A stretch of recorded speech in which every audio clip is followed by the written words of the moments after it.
E aí, pessoal, vamos para aula? Quem tá pronto para aula aí?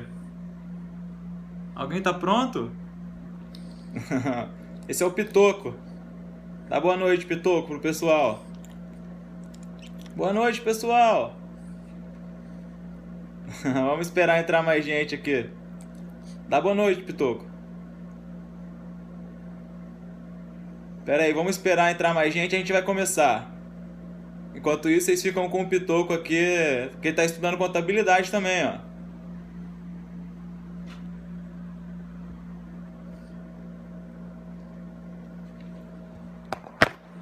Vamos descer. Opa!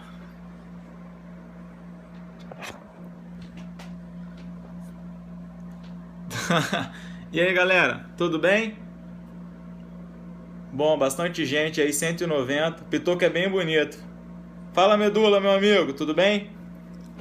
Então, 190 pessoas já dá para começar, depois quem não entrou acompanha. Muita gente viu que eu publiquei no Facebook a Lei 6.404 esquematizada, tá bom? E eu falei, como teve muito acesso, acho que a gente já está em quase 9.000 downloads, é bastante coisa. E eu falei que eu ia comentar todos esses artigos. Por quê? Porque muita coisa do que tá na Lei 6.404 cai em prova. Tá? Muita coisa do que está na Lei 6.404 cai em prova, simplesmente por isso. Se você olhar a prova de analista da Receita Federal de 2009, ela teve questão que foi só literalidade, tá? Ela teve uma questão que foi baseada, acho que no artigo 179 da Lei 6.404, que foi só literalidade. Então, uma vez ou outra, você tem que saber um pouco da Lei 6.404, da literalidade, para fazer prova. Então, a gente vai falar, alguns dias a gente vai falar um artigo, outros dias a gente vai falar dois, tá bom? E em pouco menos de um mês a gente vai conseguir matar essa parte aí da Lei 6.404, tá bom? E depois a gente pode começar outros projetos, beleza? Então vamos subir coraçãozinho aí, porque esses coraçãozinhos são bons, tá? Então, eu peço que vocês imprimam a lei que eu coloquei no site do Estratégia pra gente começar. Vamos falar, a primeira coisa que tem que saber, a Lei 6.404, ela é a base da nossa contabilidade, tá bom? Ela é aplicável a sociedades por ações, então quem estuda direito empresarial sabe que ela é aplicável a sociedades anônimas e a sociedades comanditas por ações, que são dois tipos societários, correto? Então, a Lei 6.404 ela se aplica a sociedades anônimas e hoje ela é a base da nossa contabilidade. Então, os pronunciamentos contábeis, todas essas normatizações que vieram posteriormente, a partir de 2007 com a Lei 11.638 e 2009 com a Lei 11.941, elas são baseadas na Lei 6.404. Porque a gente teve uma padronização da contabilidade brasileira à contabilidade internacional. Porque o que acontecia, pessoal? O que acontecia antigamente? A gente tinha muito caso disso. A pessoa ela investia no mercado de ações brasileiro e ela utilizava as demonstrações contábeis para investir. E aí ela ia olhar um balanço de outro país e dava furo. Por quê? Porque os critérios adotados pelos países eram diferentes, não tinha uma normatização. Então, hoje em dia, a contabilidade mundial ela é mais padronizada. Então, por isso que surgiram os pronunciamentos contábeis que são tão bons de estudar para a prova, não é? Todo mundo ama pronunciamento contábil aí, né, galera? Então, é o seguinte, então vamos começar a nossa Lei 6.404 sabendo que ela se aplica a sociedades anônimas, ok? E também ela se aplica às sociedades de grande porte, mesmo que não sejam sociedades anônimas. Quem quiser, olha no artigo 3º da Lei 11.638, tá bom? Então, a Lei 6.404 ela se aplica às sociedades anônimas e às sociedades de grande porte, ok? Então vamos começar, eu vou virar aqui, a gente vai falar sobre o artigo 175, tá? 175 da Lei 6.404, que fala o seguinte, olha lá. O exercício social terá a duração de 1 ano e a data do término será fixada no estatuto. Beleza? Então o exercício social, pessoal, o que acontece? A empresa todo tipo de empresa, ela tem uma série de fatos contábeis. Então, vendas de mercadoria, compra, pagamento de funcionários, tudo isso são fatos contábeis. E esses fatos contábeis, eles são chamados de lançamento, correto? Eles são os nossos lançamentos. E o que a gente tem uma série de lançamentos. Imagine um supermercado, tá? O supermercado, ele vende muita mercadoria todo dia, ele compra muita coisa. Então imagina se eu fosse um investidor e eu quisesse investir em determinado Walmart da vida, eu tivesse que analisar nota a nota, não dá. Então, o que acontece? Existe o exercício social, que é um período que o pronunciamento contábil chama de período de reporte. Então, exercício social e período de reporte é a mesma coisa, tá bom? Então, para a prova é a mesma coisa, exercício social e período de reporte. Então, existe um período que a empresa ela deve pegar todos aqueles lançamentos contábeis e deve sistematizar. E isso é uma técnica contábil que é chamada de escrituração, correto? Então, a escrituração nada mais é do que um resumo de todos os lançamentos contábeis que você tem, tá bom? Então isso é escrituração. E existe um exercício social. E o exercício social ele tem a duração de quanto tempo, galera? Ele tem a duração de 1 ano. Então gravem lá. O social ele tem a duração de 1 ano. A duração de 1 ano. 1 ano é diferente de 12 meses, tá bom? Juridicamente, você tem que saber que 1 ano é diferente de 12 meses. E isso já caiu em prova, galera. Isso já caiu em prova. 1 ano, juridicamente, é diferente de 12 meses. E a data do término será fixada no estatuto. Então, galera, toda sociedade anônima ela é formada por estatuto social, tá? Ela é formada por estatuto. Então existe um estatuto que rege a sociedade anônima e a data do término é fixada no estatuto, não a data do início, tá bom? É a data do término. E outra coisa que cai em prova, a data do término, ela tem que coincidir com o ano civil? Tem que ser dia 31 de dezembro? Vamos ver se a galera tá afiada. A data do término tem que ser dia 31 de dezembro? Alguém responde? Não, não tem, galera. Não tem, tá?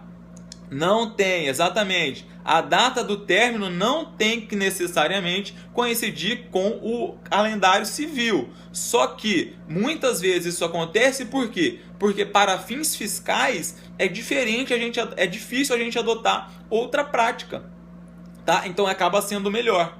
Mas tanto que existem empresas que Vale, Petrobras, que publicam balanços trimestrais, tá bom?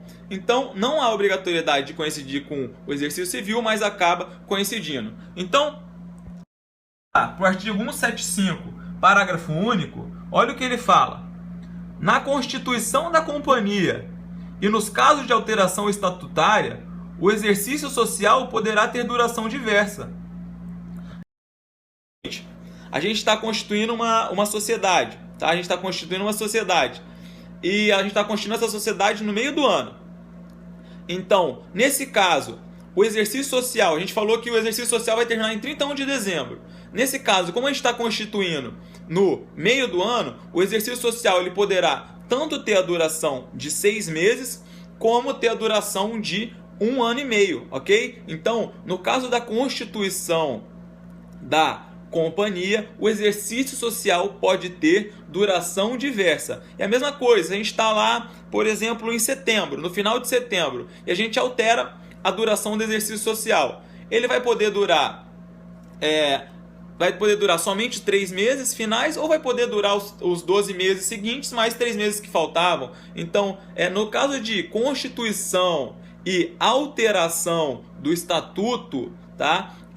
Você não tem a obrigatoriedade de ter ali 1 ano de duração do exercício social. São essas duas hipóteses, tá ok, galera? Então, agora, visto esse artigo 175 que cai em prova, vamos falar um pouco do 176.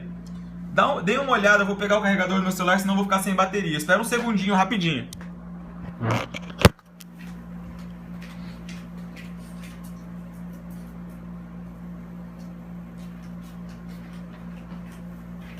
Vão mandando coraçãozinho aí, galera.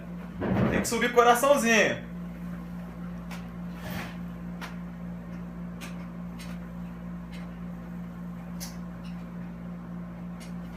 Um segundo, tô voltando.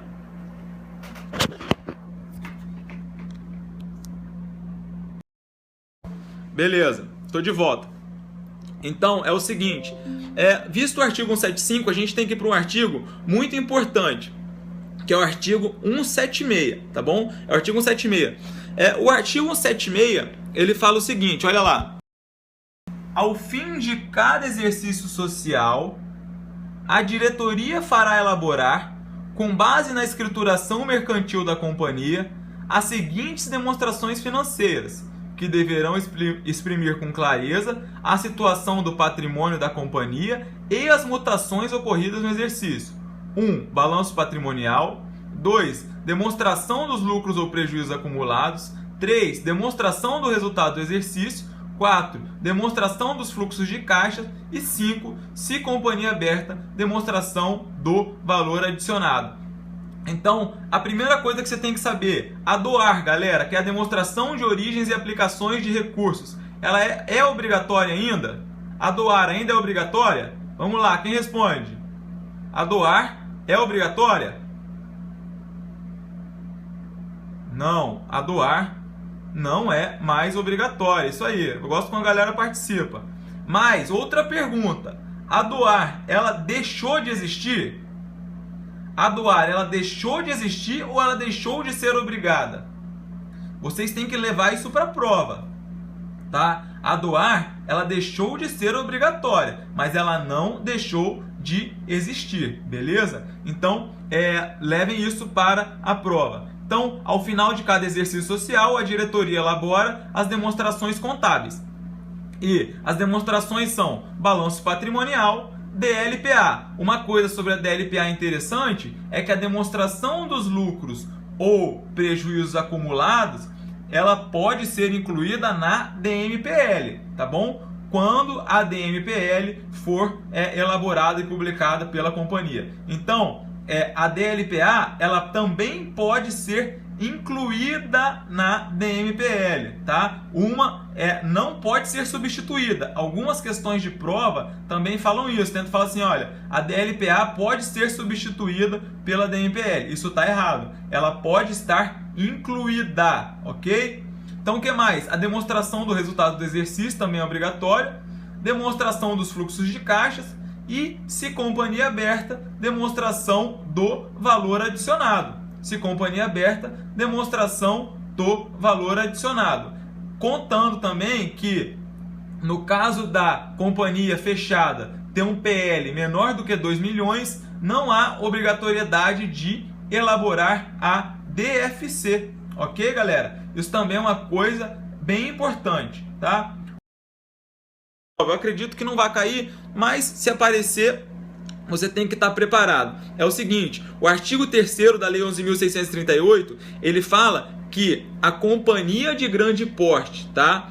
A companhia, anotem isso daí, a companhia de grande porte, que é aquela que tem ativo maior do que 240 milhões, tá? Ativo maior do que 240 milhões ou receita bruta maior do que 300 milhões, ela está obrigada a elaborar as demonstrações contábeis da mesma maneira como as companhias abertas, tá bom? E ela também deve passar por auditores independentes, tá bom? Entendido? Entendido, galera? Também deve ser auditada por auditores independentes. Todavia, ela não precisa ser publicada. Não há obrigatoriedade de publicação, porque isso no anteprojeto constava tanto a necessidade de elaborar, ser auditada por auditores independentes e publicar, mas a necessidade, a obrigatoriedade de publicação, ela foi retirada. Então a sociedade de grande porte, tá? A sociedade de grande porte, que não é uma sociedade anônima, ela é obrigada a elaborar e também ser auditada por auditores independentes, mas ela não precisa publicar, tá ok? Então, basicamente era isso que a gente tinha para falar, tá bom? Vamos mandar mais coraçãozinho aí. É meio rápido, né? Porque a gente... eu também não quero tomar muito tempo de vocês, porque é uma coisa que é rápida. Artigo 3º, isso mesmo. É uma coisa que a gente tem que estudar, a gente vai dar uma olhada na literalidade, e é uma coisa que que pode cair em prova. É um pontinho aí a mais para vocês, tá bom? ICMS Rio com certeza não vai ter no curto prazo, esquece, nem ISS Rio, porque o Ricardo Ferreira falou hoje que vai ser difícil, viu? Se tiver o ICMS, tem uma série de coisas que o Estado está em dívida, tal, tá complicado. Então, se tiver ICMS Rio, eu acredito que só em 2017. Tá bom, galera? Gostaram aí das explicações? Entenderam? Entenderam? Quem não entendeu alguma coisa, coraçãozinho é só clicar na telinha aí no cantinho que vai. Tá bom? Então, a gente vai voltar daqui amanhã, a gente deve fazer mais um, tá bom? E vamos continuar mandando brasa. E o que vocês quiserem aí, a gente vai falando, que a intenção aqui é ajudar. Tá bom? Então quem puder compartilhar isso com os amigos, chamar, mandar para assistir, mandar coraçãozinho, só vai ajudar mais a gente ficar mais feliz. Quanto mais pessoas assistindo, melhor pra gente. Tá bom? E quem tiver dúvida, pode mandar no nosso Facebook que a gente responde sem problema algum.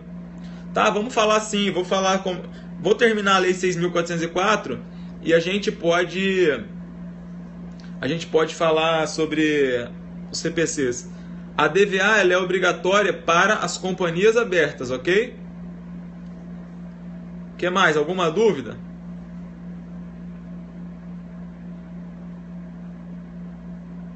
Acho que só isso então, né? Então, beleza, pessoal. Fiquem com Deus, boa noite e até amanhã. Um abraço. Nota explicativa a gente vai falar no artigo 176, parágrafo 5º. Vem depois. A gente falou 175 e 176. Valeu, um abraço então, até a próxima, tchau.